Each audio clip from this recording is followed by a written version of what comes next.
Votos cordiais de saúde e paz a todos. O tema é de uma obra do Espírito Joana de Ângeles, chamado Desperta e Seja Feliz.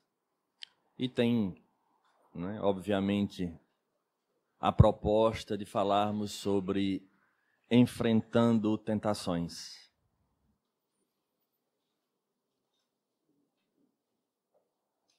Quando refletimos sobre o tema, em especial nesta palavra tentação, ela ganha para nós uma amplitude e abre um vasto campo de discussões, tendo em vista que a tentação nada mais é do que um impulso quase violento para a execução ou a conquista de alguma coisa censurável ou que não deveria ser optada. Logo, subentende-se que existe uma pauta de conduta ética, moral, onde a partir daí a tentação ela se torna perceptível, na medida em que é este impulso que nos aponta em direção a algo equivocado. Lamentavelmente vivemos um momento complexo no nosso contexto planetário.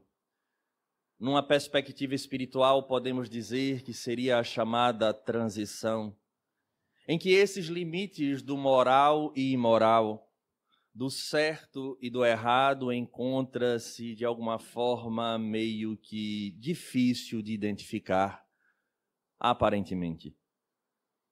É preciso então nós começarmos a refletir, porque mais difícil se torna quando colocarmos uma visão sociológica e aquilo que é moral talvez em nossa sociedade ela não se estenda ou ganhe o mesmo prisma em uma outra.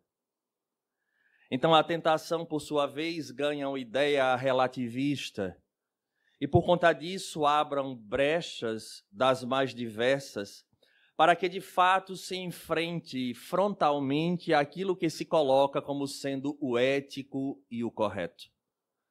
As religiões, por sua vez, buscam basear a sua ética e a pauta que deve ser abraçada pelos seus adeptos, e agora falando em especial no cristianismo, no próprio Evangelho, que ali apresenta-se um repositório imenso de um roteiro no qual nós consideramos como sendo seguro, e a tentação, por sua vez, apresenta-se de forma clara. Não obstante, fazendo uma análise sincera de cada um de nós em nossa vida, perceberemos que do momento que a gente acorda ao momento que a gente acorda no outro dia, a vida da gente é permeada de tentações, levando em consideração esse ponto de referência que temos, que seria o Evangelho. Portanto, a doutrina espírita, quando chega a seu turno, ela faz com que venhamos a compreender a ótica desse processo existencial de uma maneira muito peculiar, de tal forma que ela passa a valer para todas as culturas, todas as sociedades, porque ela não vai falar em termos da personalidade temporal na sociedade em que nós nos vinculamos agora. Mas a mensagem da doutrina espírita, assim como a mensagem do próprio Cristo, que lamentavelmente fora deturpada ao longo do tempo, que era avaliada como contexto social, fala-se ao espírito, do qual ele vai, ou melhor, torna para a sua pátria de origem e voltará à terra dentro da sociedade no qual ele necessita desenvolver os valores. Assim, a tentação na perspectiva espírita nos abre, como dissemos, profundas reflexões, porque é preciso nós passearmos em princípios básicos que o Espiritismo nos traz, para compreendermos e identificarmos cotidianamente essa tentação que nos dá um recado diariamente, apontando a nossa realidade em termos de qualidade espiritual, bem como nos valores que precisamos trabalhar, porque muitas vezes enchemos a nossa mente de informações e de palavras doces durante o nosso cotidiano, mas, lamentavelmente, diante de alguns fatos que nos chamam, essa tentação como um vulcão irrompe sem aviso e nós novamente caímos em determinados equívocos. Portanto, precisamos, desde já, fazer a análise da tentação calcada nessa proposta espírita, para que não nos tornemos vítimas deste discurso falacioso de que a tentação nada mais é do que uma imposição moral de uma sociedade X ou de uma religião Y. E é indiscutível que, como a base moral da doutrina espírita, ela vem calcada nas experiências da biografia do ser mais perfeito que passou na terra, que é a figura de Jesus. Há uma passagem no Evangelho de Lucas que nos fala frontalmente, onde acredito que todos aqueles que experienciaram alguma religião, as tradicionais em específicos, vai lembrar de um momento crucial que nos fala sobre as tentações, as chamadas tentações de Cristo, enquanto ele se encontrava no deserto. Há alguns estudiosos que dizem que aquilo ali é um contrassenso, tendo em vista que ele, como governador do sistema solar, indo passar 40 dias e 40 noites em um deserto e sendo tentado pelo espírito maligno, ora, como um homem desta envergadura seria tentado de fato, porque afinal de contas não há nenhuma aresta moral na personalidade de Jesus, sendo ele o homem integral. Alguns estudiosos dizem, então, que essa passagem nada mais é do que também uma parábola, porque é algo que devemos questionar. Se ele se encontrava 40 dias e 40 noites a sós no deserto, como puderam os apóstolos terem testificado uma situação em que eles não estavam presentes? É no mínimo contraditório, o que nos dá a entender que de fato o próprio Jesus ele externa essa passagem e aqueles, os evangelistas, irão transcrever à sua forma considerando a veracidade do fato. Não obstante, preferimos observar por este lado, porque de todos os fenômenos do qual Jesus nos fala, não há outra coisa senão o mais importante é extrair as lições que nos tornem palpáveis e úteis para a vida do dia a dia. Caso contrário, será mera discussão teológica que não irá nos instruir nem nos auxiliar em absolutamente nada. Todos nós sabemos que Jesus vai ao deserto, é levado ali pelo chamado Espírito Santo, e ali ele vai sofrer a fome, a sede. E nesse instante apresenta-se a figura do maligno, que começa a fazer as tentações, das quais resumem-se em 3, que são situações em que nos chama a atenção pelo conhecimento que aquele espírito do mal tinha das Escrituras e da potencialidade no qual Jesus era portador. E a partir dali o desafia, no qual ele vai dizer que a primeira tentação é naquele momento em que ele está com extrema fome. Se és filho de Deus, manda que esta pedra transforme-se em pão. E ele responde de maneira objetiva, nem só de pão vive o homem. Eu acredito que muitos de nós conhecem de maneira talvez até mais especificamente essas passagens, mas como dissemos, iremos relembrar para fazermos a análise espírita desses momentos para que possamos nos enquadrar e daí nos fortalecermos para os desafios do cotidiano. Passado este momento, aquele espírito o encaminha para o alto de um monte e mostra toda aquela grandeza e diz a ele, tudo isto eu te darei, se prostrado me adorares. Então Jesus, diante daquela situação, responde a ele, adorarás ao Senhor teu Deus e só a ele servirás. E por fim, leva-o ao alto do cenáculo em Jerusalém e mostrando tudo aquilo, daquele alto diz a ele, atira-te daqui para baixo, porque o Senhor Deus envia os anjos para te aparar a queda e que nenhum mal te alcance. E a resposta de Jesus é objetiva, não tentarás ao Senhor teu Deus.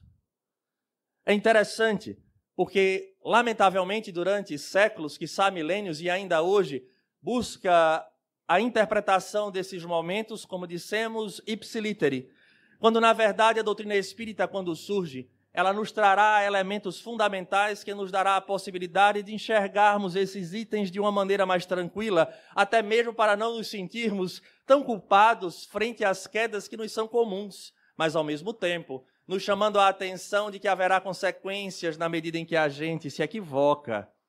Na perspectiva secular, ou seja, na perspectiva humana, quando nós falamos dessa condição das tentações, somos impulsionados diretamente a lembrar uma figura fundamental para a psiquiatria ou para a própria psicologia, que foi um missionário, acreditamos, que teve os seus equívocos indiscutivelmente, mas que contribuiu bastante para a compreensão da psique humana, que fora Freud, quando ele divide as instâncias psicológicas no id, no ego e no superego, onde ele dizendo que o id seria os nossos impulsos primitivos, essas pulsões, no qual o desejo fala mais alto, poderíamos dizer de uma maneira muito rasteira e simplória, de que seriam os nossos instintos, talvez aí responsáveis de alguma forma por estas forças que nos impulsionam para a vivência dessas tentações. Teríamos o outro extremo lá em cima, o superego, formado como aquele senhor que agora comanda e diz o que é certo e o que é errado, e no meio o ego fazendo o ajuste dessas extremidades para que a gente consiga viver em sociedade de maneira equilibrada. Mas repetimos, é uma descoberta importante, são informações fundamentais para a estruturação e a explicação de fenômenos comportamentais, mas não necessariamente consegue abranger o todo. E aí é nesse momento em que nós iremos partir para a perspectiva do espírito. O espiritismo, então, já começa com um paradigma diferente, de que nós não somos da terra, nós somos espíritos. A nossa origem é a pátria espiritual, e isso não foi lançado de maneira aleatória, mas os fenômenos falaram por si, quando os espíritos quebram o silêncio do túmulo, e aquele que viria a ser o Allan Kardec, que codificaria a doutrina dos espíritos, entra em contato com esses seres através de médiuns diversos e começam a extrair conhecimento, no qual ele consegue, como estudioso que era, fazer uma comparação com a ciência que vigia a época, bem como com a ciência, entre aspas, ou a cultura que se encontrava nas Escrituras. E a partir dali ele nos presenteia um novo horizonte que em nada vai derrubar o que Freud, por exemplo, havia colocado, mas ampliar este entendimento e aumentar a nossa responsabilidade frente àquilo que temos. Então, se nós somos de origem espiritual, estar na Terra tem um objetivo, e não é outro senão desenvolver valores, para que de fato nós venhamos a atingirmos a meta no qual todos estabelecemos para nós e nos esforçamos, que é a felicidade. Mas, além disso, ele vai nos colocar um contexto fundamental, no qual vem derrubar a tese de que a condição das tentações está relacionada ao contexto social. Qual, Alisson, é a tese? A tese é simples. No momento em que ele discorre com os espíritos, que ele usa dessa dialética de conversar com essas consciências extracorpóreas, ele começa a perceber um grupo de indivíduos sem a matéria, que passam a externar os seus sentimentos, as suas emoções e os seus desejos, ora de equilíbrio e paz, e em outros muitos momentos de bastante perturbação. E ele vai observar, então, que diante daquele relato que os espíritos passam, e posteriormente espíritos que vinham superiores explicando o porquê da dor daqueles que estavam sofrendo, ele vai estabelecer, segundo os espíritos, que há acima de qualquer lei civil a lei moral, que é uma lei divina, no qual rege todo o cosmos, não é apenas o planeta Terra, mas na medida em que o indivíduo, então, ele age como espírito que é estando encarnado na matéria ou fora dela, ele tem uma pauta, e esta pauta ela é divina. E quando o indivíduo ele foge a esta pauta, ele gera consequências e marcas em seu perispírito, que é o elemento pelo qual, perispírito, é o elemento pelo qual vincula o espírito à matéria. Então ele serve como nosso DNA espiritual.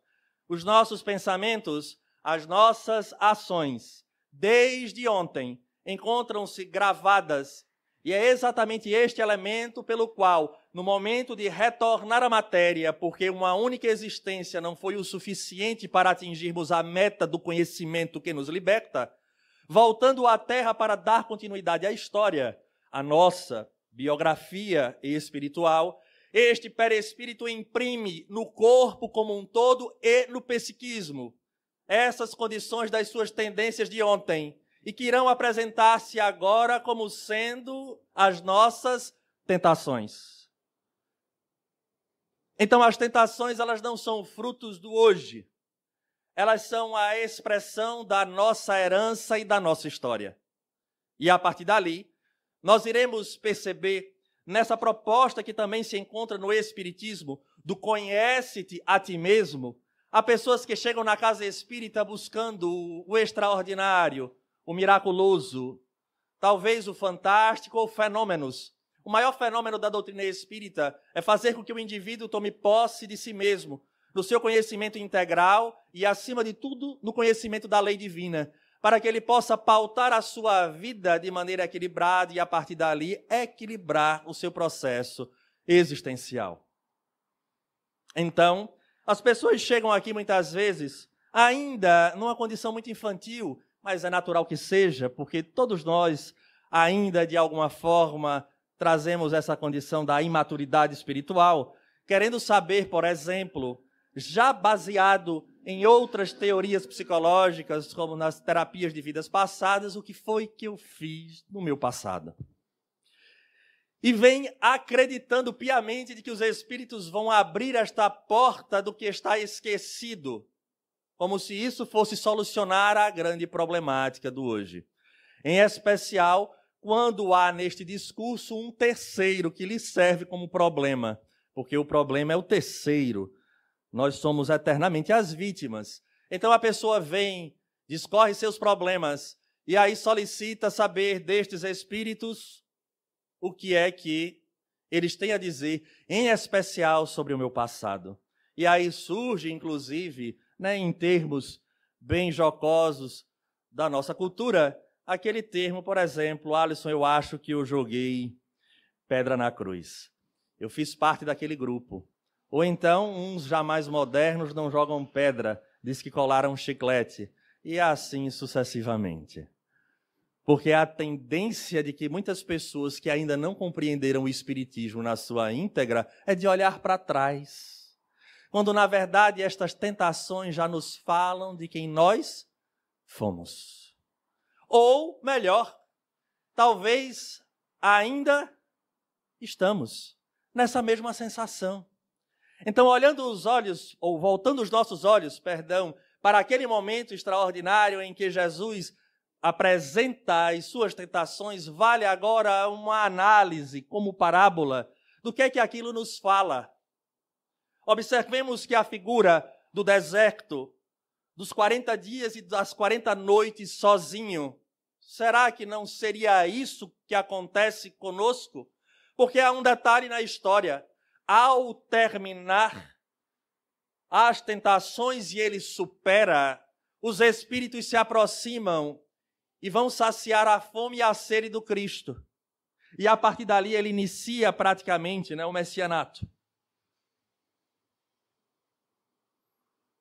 40 dias e 40 noites no deserto.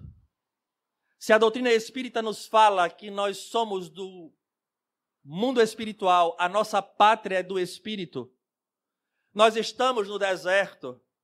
40 dias e 40 noites nada mais são do que o tempo que nós passamos distante da nossa pátria, jogados à terra, agora sozinhos, entre aspas, nesta farda carnal, para enfrentar as nossas tentações que adquirimos ao longo de todo o tempo.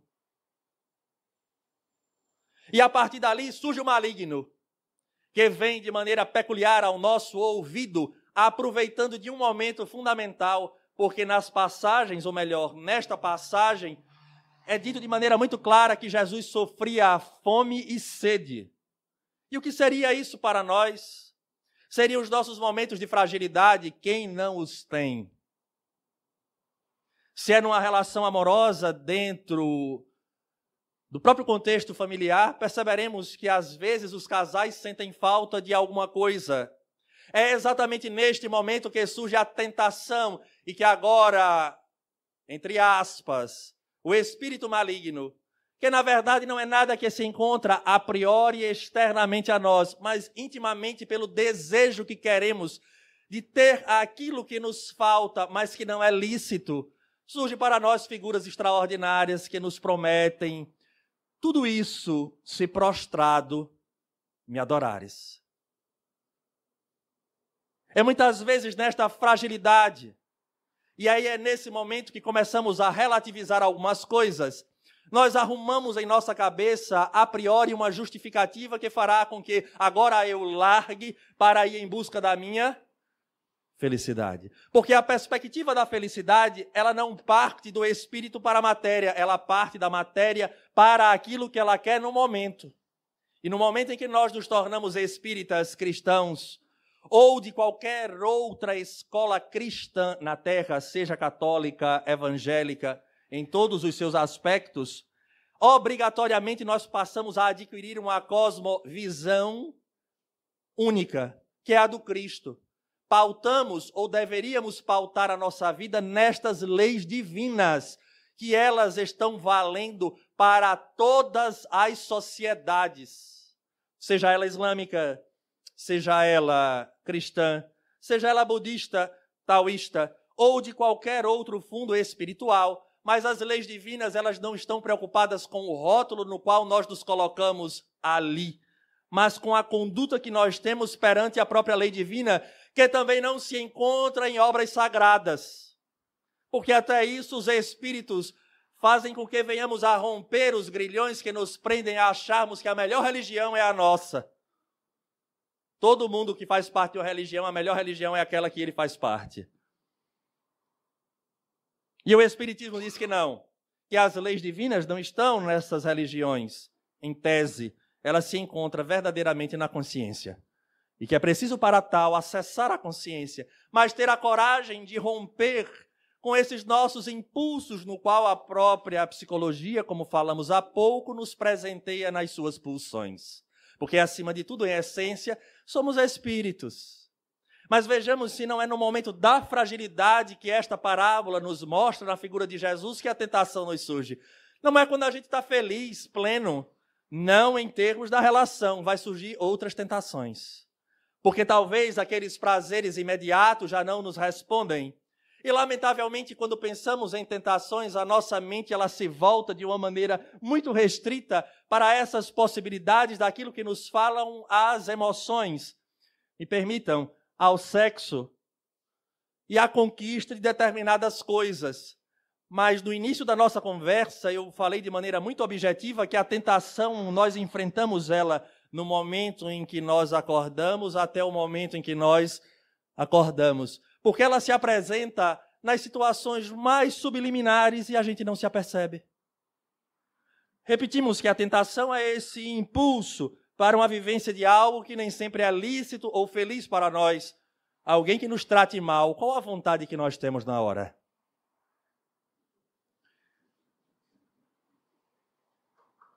Alguém que não atende aos nossos desejos, qual a vontade que a gente tem na hora? Eu sempre uso o exemplo da fila do banco. Vai perder, vai cair por terra, porque agora é tudo digital, mas vai que tem alguém que vai ao banco. Mas até no digital acontece, tem dia que está fora do ar. Qual é a sensação que você tem? E aí a gente começa a perceber que, de fato, as tentações, elas não só se encontram em coisas, mas em situações. E o mais interessante não é isso. É mostrar como inconscientemente nós perdemos a capacidade de perceber que a tentação não está fora, quando a gente normalmente acusa que está fora. Porque se fulano ou fulana não tivesse dito aquilo, eu não tinha respondido daquele jeito, mas eu fiquei com uma vontade tal que eu preferi sair, porque senão eu ia perder o controle. Olha a tentação. Aí cabe para nós a proposta que o Espiritismo nos dá: conhece-te a ti mesmo. Porque, de fato, a tentação não se encontra do lado de fora, não está naquela pessoa que me desperta a libido, não está no objeto em si em que eu quero arrumar o meio de conquistar, não está na pessoa que me irritou e eu quero dar a resposta. Ela, na verdade, é uma experiência íntima e nos fala da nossa herança reencarnatória, ou daquilo que para hoje ainda é muito válido para nós como verdade. Como assim, Alisson? As pessoas falavam mal de Jesus, é porque nós criamos o floreio. A gente só mostra o lado positivo. Mas Jesus foi tido como um falsário, como 1000 situações, mais um enganador. E ele não se incomodava, permanecia pleno. Ele nos dá aula sobre esse processo do vencer. Vamos fazer uma análise que já fizemos aqui em outros tempos, mas que talvez valha a pena. Uma barra de ouro ou uma mala repleta de euros é tentação para muita gente, dependendo inclusive da situação em que ela se encontra. Porque há a fragilidade do momento dos 40 dias e das 40 noites. E aí surge aquele espírito interno, aquela voz que nos sussurra a alma. Agora pega essa mesma mala de 1 milhão de euros que deixaram na porta da nossa casa, amarra numa vara, aluga uma mula, monta na mula e bota na frente dela para ver se vai fazer alguma coisa, para ver se a mula anda em busca de pegar a mala. Você não vai sair do canto. Porque para a mula, aquela mala não vale nada. Agora eu faço uma outra proposta. Pega um sabugo de milho, pega o milho, bota na corda, bota na vara, sobe na mula e bota na frente para ver o que vai dar. É bom se segurar, porque imediatamente ela vai sair. Porque aquilo ali é de total interesse dela. Então o problema da tentação não é o que está fora. O problema da tentação é o que está dentro. Mas na perspectiva espírita é uma beleza ao mesmo tempo. E quem vai nos dizer isso é Joana de Ângelis, quando diz que a tentação ela é nada mais do que uma avaliação moral para cada um de nós. Olha que beleza! Todo domingo estou no Jeff, Alisson, assisto palestra, recebo passe coletivo, se der um jeito eu ainda tomo o individual. Tem uns que se aproveitam para abraçar a Sônia, para dizer que vai pegar a energia de Sônia, a bichinha chega, sai, devagar. Não sei se vocês já viram, vou me abraçar porque eu estou precisando de energia. Eu digo, caridade zero, né? Caridade. Dona Sônia, eu vou lhe abraçar para lhe passar a energia. Não, é para lhe, né? A bichinha chega, sai, eu saio no final carregando ela.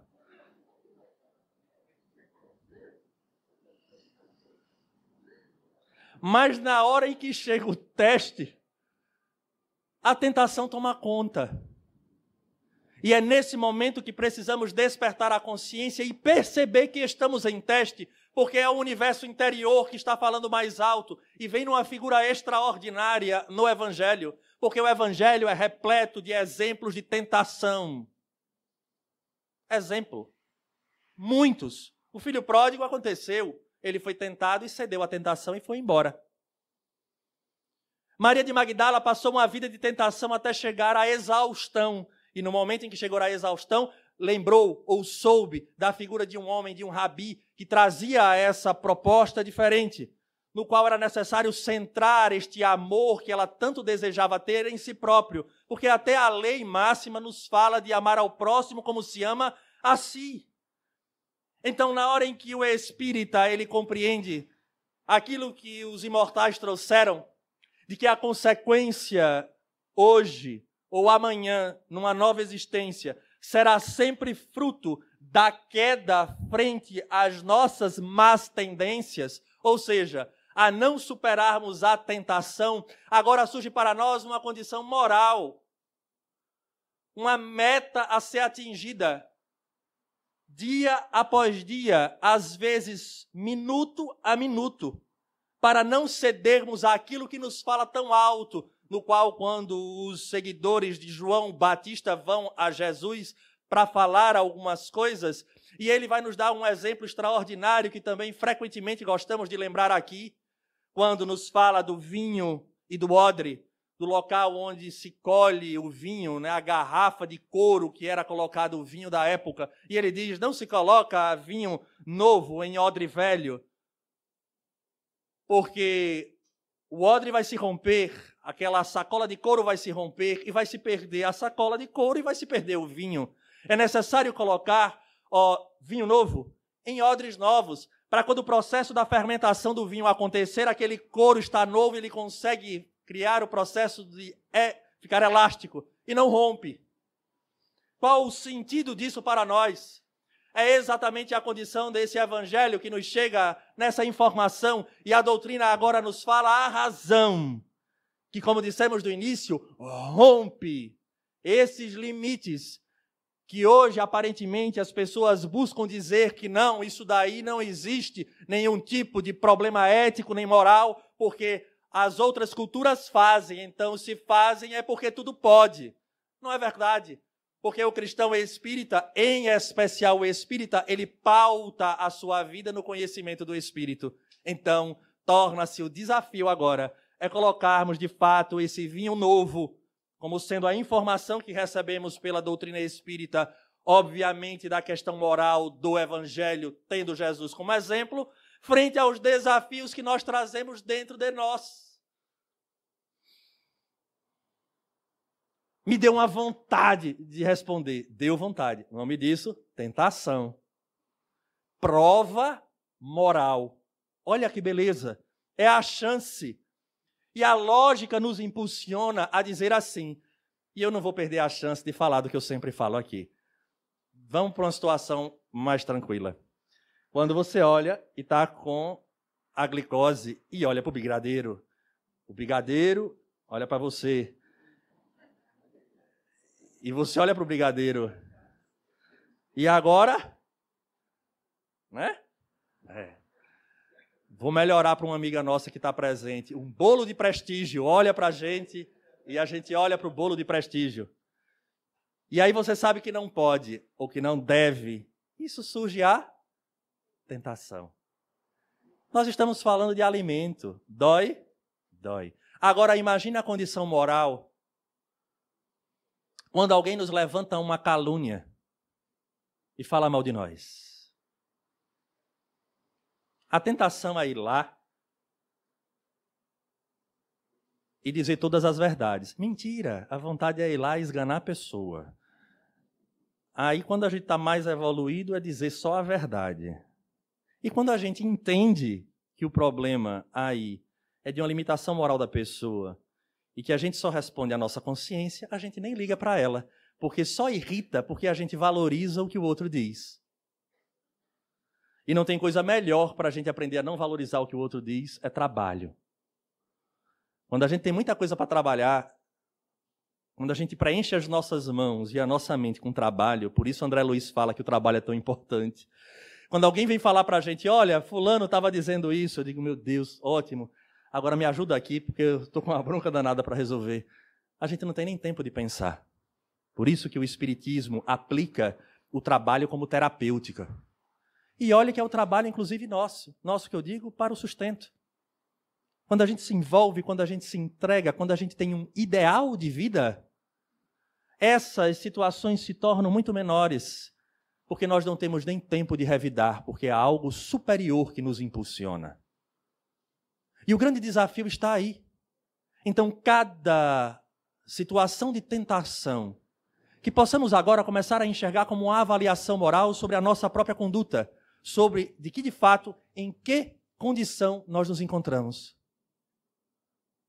Em que patamar a gente está? A vida nos responderá.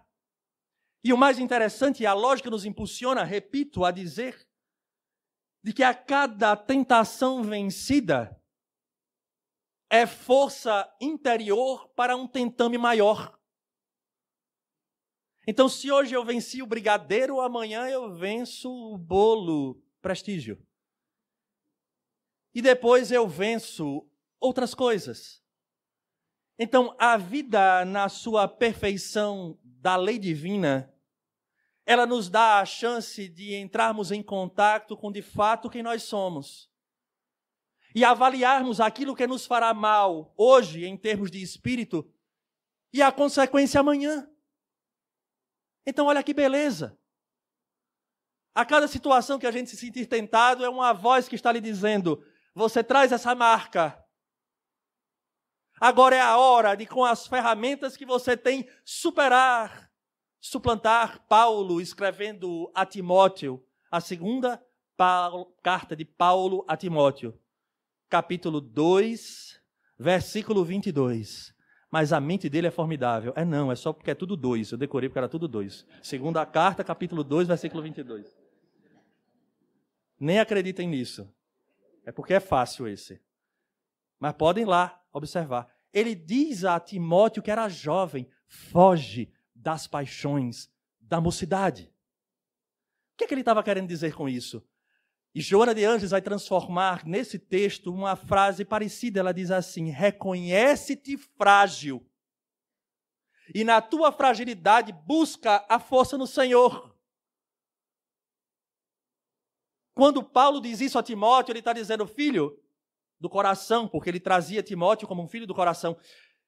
Você não tem força ainda moral para enfrentar o que a vida apresenta. Ao invés de experimentar, fuja.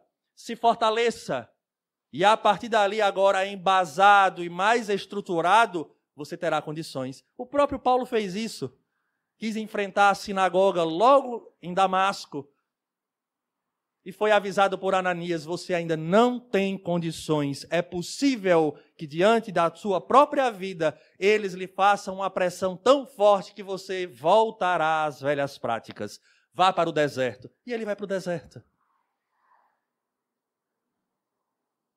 É o que está sendo dito, é a lição, é a experiência milenar. Não venhamos a perceber em nós a tentação e dar uma de forte sem sermos. Nós não somos. Somos frágeis. E nesse momento da fragilidade é onde está a nossa força. E isso acontece em todas as situações.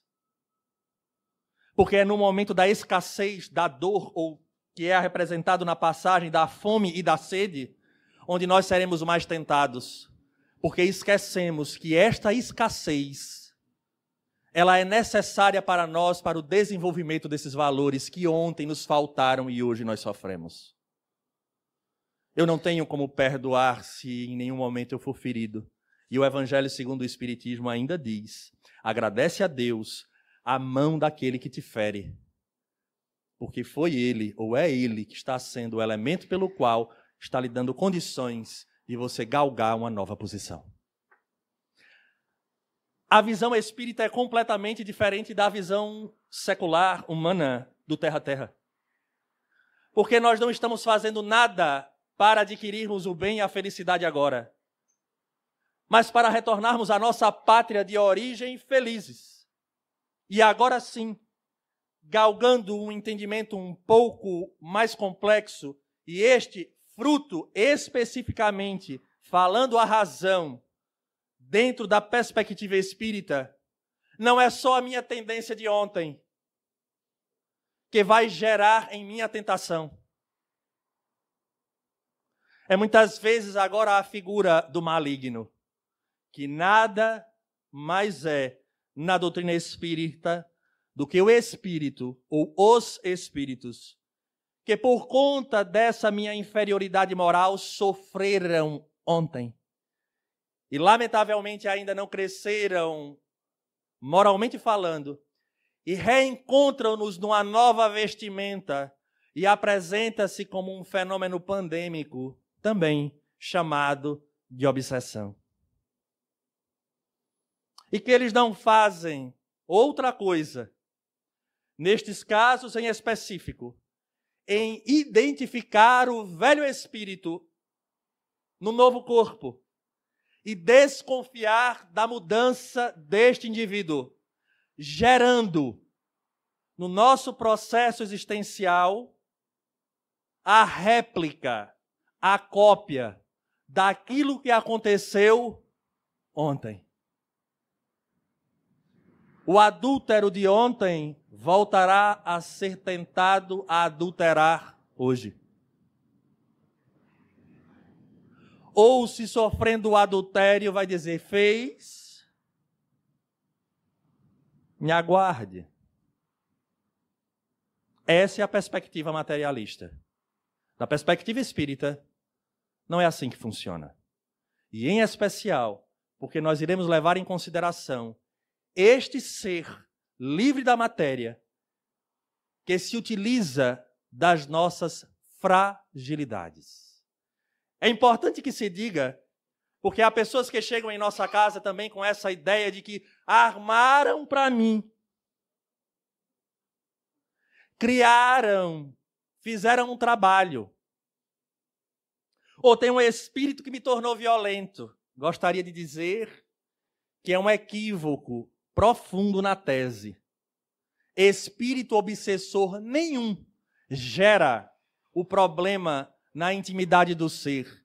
Ele simplesmente aproveita o conteúdo que está ali dentro.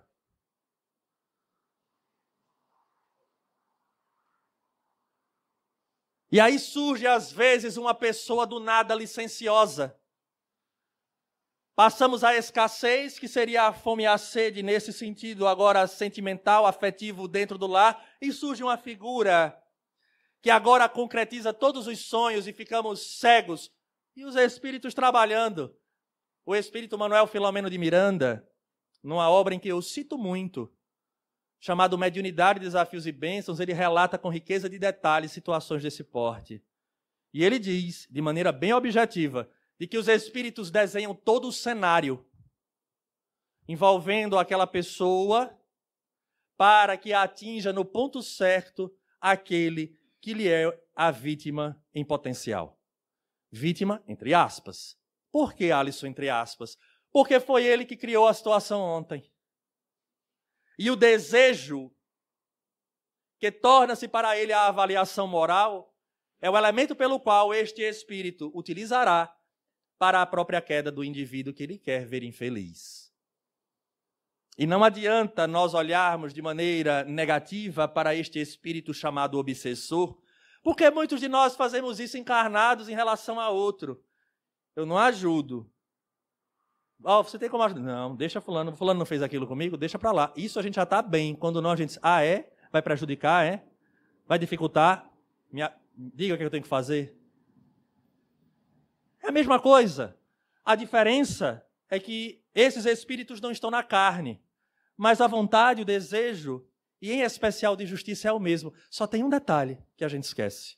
Normalmente, quando a gente vai ouvir a história deste que agora obsidia, gerando tentações ou estimulando esses sentimentos na sua atual vítima, encontraremos uma história na qual, ao final da história, se a gente não tiver muito equilibrado, é capaz da gente dizer assim, saia e só me diga onde ele está, porque quem vai dar nele sou eu.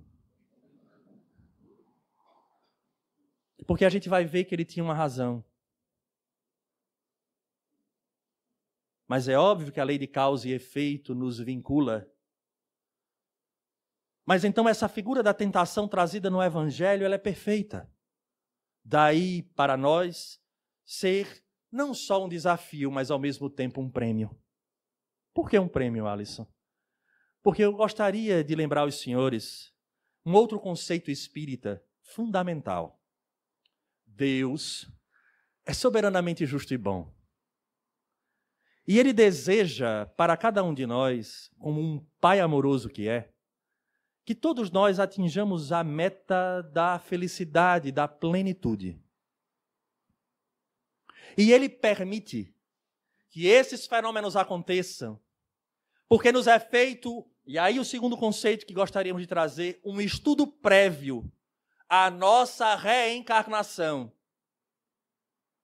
E avaliado a nossa ficha reencarnatória, é visto a nossa possibilidade de acerto e êxito na existência. Em outras palavras, ninguém volta à Terra para errar. Ninguém volta à Terra para ceder à tentação.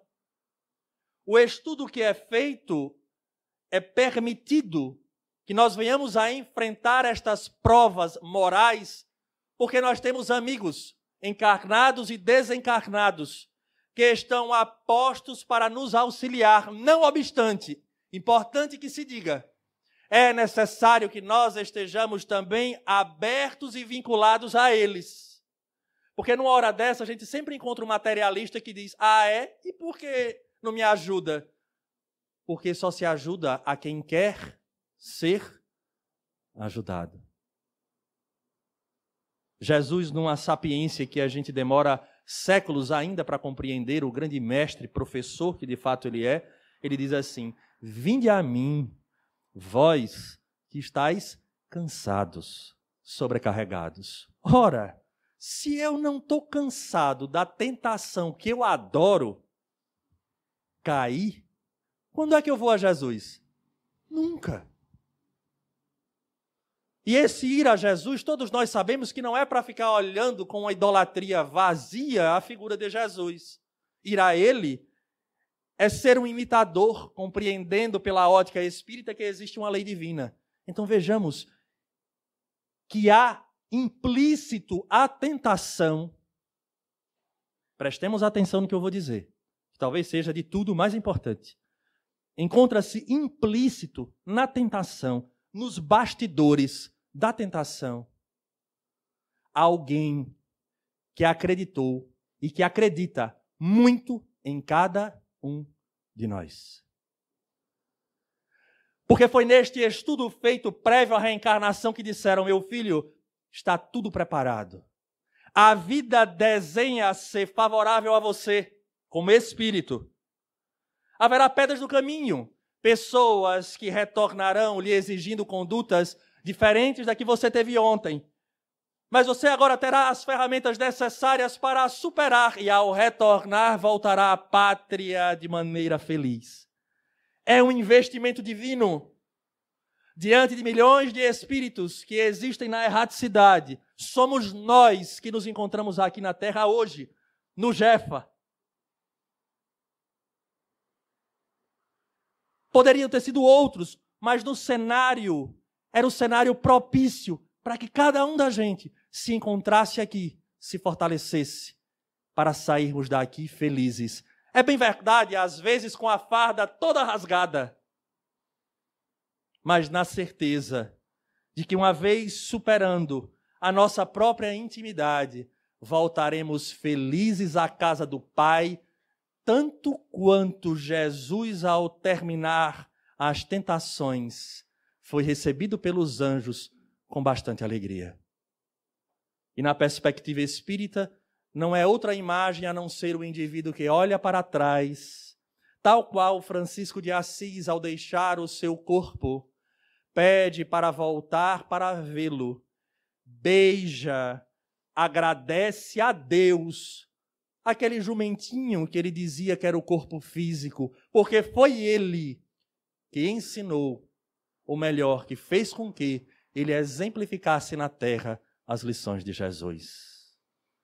Que possamos, de fato, fazer essa análise das tentações que nos permeiam e que a gente sequer observa. E no esforço, porque em nenhum momento foi prometido conhecer Jesus para viver de forma tranquila. A representação é a cruz, no qual devemos carregar, talvez, aí a representação das nossas tentações.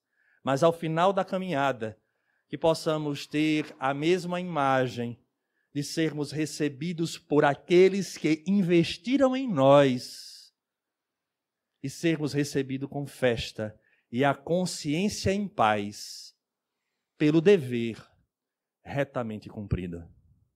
Joana diz uma frase: se a tentação é fenômeno humano, a resistência contra o mal é conquista divina. E que possamos conquistar.